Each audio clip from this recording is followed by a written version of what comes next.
It was a rainy night, and I was driving home from my shift at the late-night diner I work at. It was a quiet shift at work.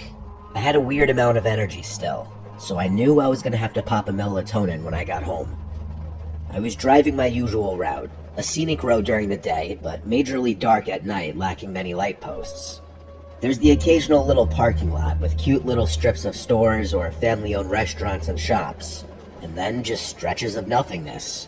And by nothingness, I mean forest, obviously. I was passing one of the aforementioned parking lots of a well-known deli, and under a light post was a woman standing out in the rain, with her arm held out. She was waving me down.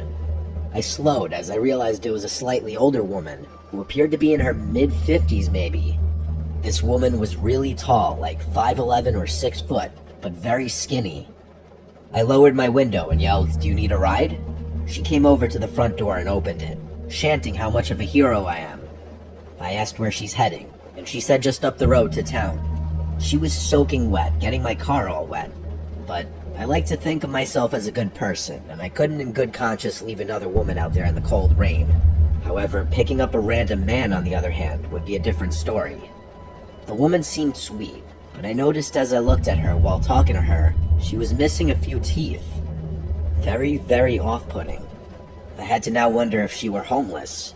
She didn't smell or look like a homeless person though, but the rain soaking her and her clothes could have been masking any sense temporarily. Plus, her hair was so wet that what may have usually been scraggly, undone hair could now have been weighted down and straightened by the water. Either way, the woman was smiling the whole time and didn't seem like a threat. We pulled up to an intersection with a gas station on one corner. I pulled in next to a pump. Might as well fill up. I asked her if she wanted anything from inside. I was really doing my good deed for the week. She said no thanks, honey. So I went inside to pay the attendant for gas and some spiked seltzers since tomorrow was the weekend. When I got back to my car, the woman was gone. I looked around the gas station lot real quick, but it was tiny. She was gone. She must have ran off somewhere. I felt slightly bad, feeling like she was some lost, helpless woman, but part of me also felt slightly relieved. I filled up the tank of my SUV, and I was on my way home. When I got back to the house, I went straight inside my apartment, which is the first level of a two-family house. There's a tenant upstairs and me. The front door into the foyer was usually left unlocked. Then the two doors leading to each apartment were locked. I let myself in out of the rain and into my apartment. I set the seltzers down on the counter. I wasn't that tired yet, so I took a melatonin and tried to go to bed. Even with the melatonin though, I was having a hard time sleeping that night. My mind was kind of going wild with thoughts. A lot of thinking about that woman I picked up earlier, and what happened to her. At certain points, I heard slight sounds from outside of my bedroom, but I dismissed them as sounds from the upstairs tenant. Boy, do I wish I was more suspicious before falling asleep. I woke up in my dark bedroom, something that usually would never happen when I take a melatonin.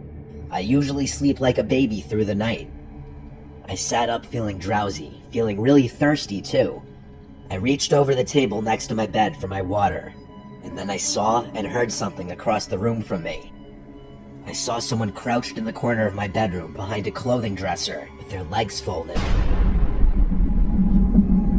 I had to be hallucinating it. I shook my head violently and made weird noises. I even slapped myself in the face. And now, whoever was in the corner stood up and walked out of the room. I didn't scream, I didn't say a word. I sat in my bed in literal shock. The part that had me questioning my sanity for a bit after the figure was gone was that there wasn't a single sound from outside the room after this. No footsteps, not the sound of a door closing. I grabbed my phone and called my dad. He picked up, confused why I was calling so late. I told him of what I just saw, and he said, "Trish, you probably just had a night terror." I stayed on the phone with him as I was continuing to become more awake, and I left my room and turned on the lights to the living room outside. It was a small space. There was no one in there. I looked around the entire space and could confirm no one was there. I started to believe that maybe I did just hallucinate it, but still, I slept with the bedroom door locked that night. When I woke up in the morning, I drank some coffee and got dressed for the gym. I went to open the door to the foyer and realized it was already unlocked. My heart sank. Last night, what I saw, was it real? I did another look around the apartment, confirming no one was inside. I went out to my car and opened the back door to put my gym bag in the back seat, and that's when I noticed the damp, yellow-brownish stains all over the floor in the back, and my blanket that I always had back there was gone. I wanted to cry or scream. I figured it out. That woman snuck into the back seat last night when I was in the gas station.